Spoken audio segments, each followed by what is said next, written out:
Hello, I'm Gannon Reichert, and I'm interviewing Dr. Williamson. Good morning. She's one of the guidance counselors here at Garnet Valley. So, Dr. Williamson, tell me first, when you first found out, just try and give me the picture of when you first found out about the Vietnam War and what things were like. Like, were you in high school? How old were you? I was 10. I was in 5th grade. My grandmother's neighbor's son went to Vietnam, and I knew that, but didn't really comprehend it. So my class decided to send him a gift package. Our teacher went on and basically saying why we should send a care package to a soldier, and that was the first comprehension that I had of war and that Vietnam. And then it was looking at maps in school, and then it progressed very quickly from there. I guess my understanding of it. But I was 10, not quite. Really? It ended when I was in high school. And how old were you in high school? What grade? No, I graduated in 1972. The war ended in 75. War started in 65-ish. So, it's that 10-year span. Okay. And did you, how did Vietnam directly affect you? Did you know friends that went to Vietnam, went to war, were involved in war efforts? I had my uncle, who is only 4 years older than me. So he was raised like a brother. I lived in the same house as him, and he went to Vietnam. Actually volunteered in the Air Force, and he was a navigator for some of the bombs. And my cousin, who was my generation, went and was just infantry. My other uncle, who was also 6 or 7, he's about 7 years older than me, he was also in the Marines. One was in the Army, one was in the Marines, one was in the Air Force. And I had a cousin in the Navy, and he was the one transporting the bodies back at that time.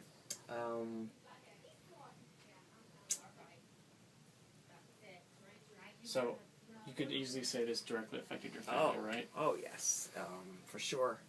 What I can remember is, there was a lot of memories. For the family, and I think there's probably any family that has a soldier at arms or in war, except then we didn't have cell phones. We got a date to talk to him 6 months after they have a thing called R&R. They would go 5.5 months approximately. They would get 1 month in either the Philippines or Australia for their R&R. And that month there was a plan of what time you would have a phone conversation. So other than letters, you did not communicate with them. They never spoke about their experience at war. So what did you talk about when you did have that little time on the phone? The whole family was there. I probably was in high school. I know I was in high school. I was 15. Most of the time was letting my grandmother, his mother, speak to him. And questions, how are you? How's your health? How's the weather? Are you eating? Those kinds. I don't remember. And there was definitely a code among the Vietnam vets not to speak about what happened over there. When things came out later about some of the horrors of Vietnam, and as it became more pronounced in the news about some of the soldiers killing Vietnamese and mutilating their bodies and so forth, I asked my uncle, I was very close we're very close, he's my generation, he's raised like a brother. I asked him, did you ever see? And he said the people would go crazy and go in the jungle and do crazy things, but he never went. I often wonder about that. All my cousins and my 3 cousins, my 2 uncles and 2 cousins who were served, they all came back a little wacky and still continue to be. Well, one died. And his wife always said he never recovered from Vietnam. He never got rid of those ghosts. Never was social, never was normal. So, the troubles he experienced in Vietnam just followed him? Well, that's what the family says. I don't know if they didn't go with baggage. I don't know. There wasn't any processing for them to have when they come back, you know, and feelings. And in those years, it was the transition years. Before then, you didn't talk about feelings or things like that. Facts. So, when you first learned about the Vietnam War and it was first like emerging, what was the opinion of the administration? The very, very, very, very, very beginning. When I was 10, 5th grade, 6th grade, 7th grade, those first couple of years. And the way it was presented in school was, thank God the soldiers are there defending us from the communists who are going to take us over. That's what the teacher said. And I can really remember the social studies teacher in my 8th grade talking about you can't trust those communists. They're going to come. They're going to infiltrate. And don't forget, in the 50s, there was a hunt for communists. And they were going to destroy our cultures in the American way. And I told you yesterday, up until then, we had an A-frame society. There was someone at the top, and then it's ciphered down. So there was your dad, or it was the principal, or it was the teacher. But as a peon, we looked up to them for information and direction, and they gave us an authoritative role. And they were all white males that held those positions. The mayor, father, the pope, principal, they were the men. Teachers were lieutenants. When I got to high school, we were encouraged to. The teachers that I had were all young. They were in their 20s. By then, they were only a couple years older than I. I'm 16. They're 22. I was 18. They're 23. You know, like they always seemed to be young, and they would encourage us to fight the Vietnam War. It was a whole different teaching at that time. Everything was a rebellion and a riot. Do you think it was more the younger age that was less prone to fighting war and they were a lot less against it? Do you think it was a lot of the younger group that just didn't want anything to do with the Vietnam War? In the beginning, we thought it was, at least, I hope I speak for my generation. In the beginning, we just thought this was what the United States did, is we went to war and defended bad people from being bad. We were good, they were bad, that was it. As time went on, news coverage, books, teachings, whatever, it was a different opinion. It was more of a questioning. Also, when I was, the draft was instituted. I cannot tell you what it felt like to live with men that were going to war. Where I grew up, which was probably middle class, the fathers usually went into their dads or uncles or a neighbor's field of work, and that might or might not have meant any training, and you could expect a middle class lifestyle where you would hope for two cars and a nice vacation and a family. Mom stayed home and cooked. That's what middle class was. To avoid the draft, men had to go to college. So everybody went to college. The men went. But when you were sitting in class and the kid next to you, like someone your age, and I could say, next year you could be at war. And when you come back, you'll be crazy. You'll be a drug addict. You could die. I won't talk to you. There'll be an empty desk. Because at 18, there was a draft. My husband, well, I met him obviously in college. He was in the draft. It was a disgrace to the family not to get your lottery number. And that's what it was. It was a lottery. And then you had a number, and then they would say 100 to 107 is going this week. And you would check your draft card to see what number you were. And did his number say that he was going or he was stationed back Well, at he didn't. home? His number was never called. If your number was called, you could defer it if you were in college. Okay. So you can imagine all of a sudden everybody wanted to go to college. This changed the economy. And where boys go, girls go. You know, where the boys are. That's a movie from that era. And it's true. So I went to college because the boys went to college. And that was not normal. Only about 1%, 2% of the nation went to college in the 60s. Now all of a sudden we're getting 10%, 15%, because that's how you either went to Canada, or you went to college, or you went to Vietnam. Those were your three choices when you were 18. Do you think Vietnam was sort of good for the country in that respect? That it was either education or war? Well, when I look back, lots of good things came out of it, but it was a very painful. I told you, you and I had a discussion yesterday about how civil rights in the Vietnam War were totally, those two things went hand in hand. Muhammad Ali, who was then Cassius Clay, he was a boxer, but did I know, unless you watch boxing, did you know who he was? No. But he got drafted, his number came up, and he chose not to go. So the first thing he did was become a Muslim and say he was a conscientious objector. That was one tactic. Mm-hmm. You had to prove for religious reasons you could not kill. As if you were like a Quaker or something like that. Right, Yeah. a Quaker. So, but you had to prove this, and he couldn't prove it. So then he went to jail. And his big thing in interviews, and he was obviously an aggressor talker, he was a talker, he said, a Vietnamese never did anything to me. But my fellow white man won't even let me drink out of the same water fountain. You won't employ me. You spit on me. You call me the N-word. You do all these things to me, and then you send me to war to kill for you for someone who's never hurt me. And he kept making that speech over and over again, and he was jailed. And all of a sudden you say, yes. And I told you yesterday, the monk, the Buddhist monk, mm-hmm. who was pursuing having monks set themselves on fire as a protest to the war in Vietnam, that man was exiled from Vietnam by his own country, because so many monks were setting themselves on fire. And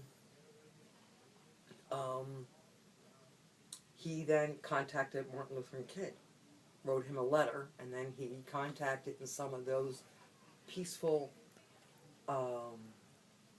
resistance was created by Martin Luther King. So these two things were totally.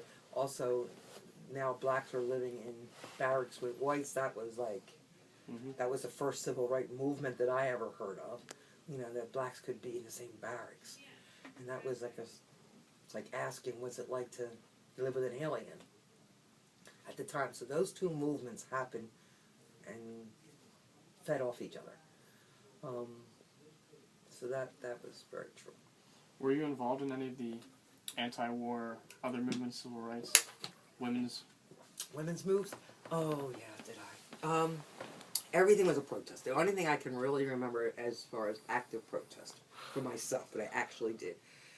Any time, and then now the way to react as a child was to ask why. We were never, I told you, I grew up when you stood behind the chair until Dad sat down, then we sat down. You didn't speak till Dad, you didn't eat food till Dad ate the food, got his food. Then when Dad asked you how your day was, then you could answer. Mm-hmm. But you didn't speak until Dad said so. Now we're questioning, and Dad would also say, no hair on your collar, you can't come to the dinner table. So boys had to wear their hair short. Oh. And to protest the war, one of the outward signs to do it was to grow your hair long. Thus the play Hair, you know, the Broadway play Hair, and then mm-hmm. it became a TV movie, it became a movie. That was what that was about. So if you protested, you would grow your hair. Well, my father wouldn't let my brother come to the dinner table and told him no food, nor was my husband allowed to have food in the house because he let his hair grow when they were 16, 17. So you do an outward sign. Also, wearing blue jeans. Really? Yes, was a way to say, I'm not going to go along with the flow. I wasn't allowed to wear pants at school. Actually, jeans was it. But the school came up and said, well, you can wear jeans, but they have to be red or purple or blue or green, but they can't be blue. That was their way to say, you can't wear blue jeans. So the fashion sort of like There was a protest also. Movies, music, fashion, art, TV shows. But music was big in my life. My teacher told us they're trying to stop you from protesting in Vietnam by wearing the jeans. You ought to all go to the school board and have a sit-in. So my school did. We all went to the school board and sat in to demand that we be able to wear jeans. Well, you call them jeans, but we used to call them blue jeans. And so that was the only protest I can really, and fighting with my father to let my brother eat, fighting with my father that this might.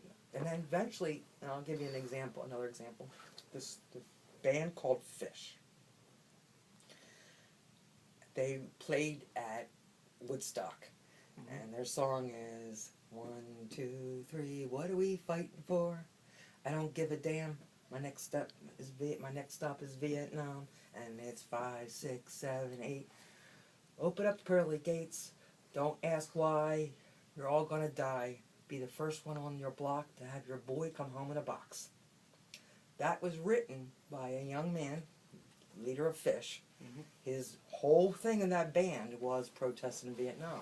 He was a West Point graduate who was a traffic controller in Japan, and he brought in the planes they would ship the bodies to Japan, and then they were laid out on the runway, and then they would put on planes. So the Navy would bring them to Japan, and then they would fly. And his job was to get the planes to come in around the coffin and get the coffins laid. Just seeing that for a year. He definitely knew a lot about it. He was knew, West Point grad in the military. He knew what was going on. He was ready to fight and do what he needed to do to stop communism. After viewing this body after body, he wrote that song. He wasn't still working as he wrote that song. No, and if you see him in Woodstock, you'll know that he had real long hair, and again, that was a protest.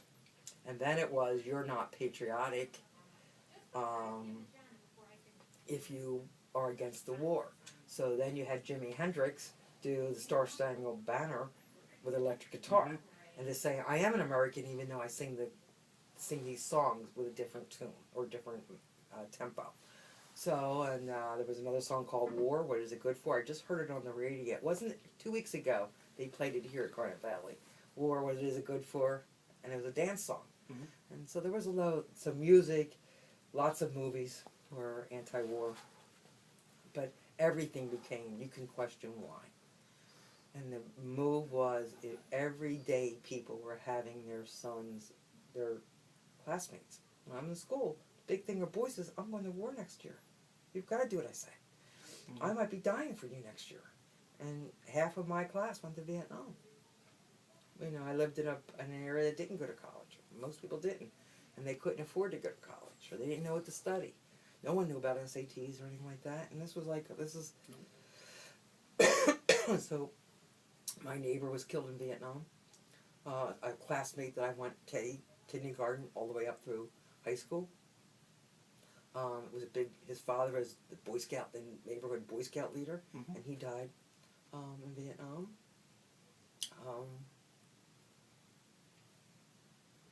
So yeah, so I, thinking that it was a personal thing, where I don't know if we ever get that Afghanistan is personal, or Iraq is personal.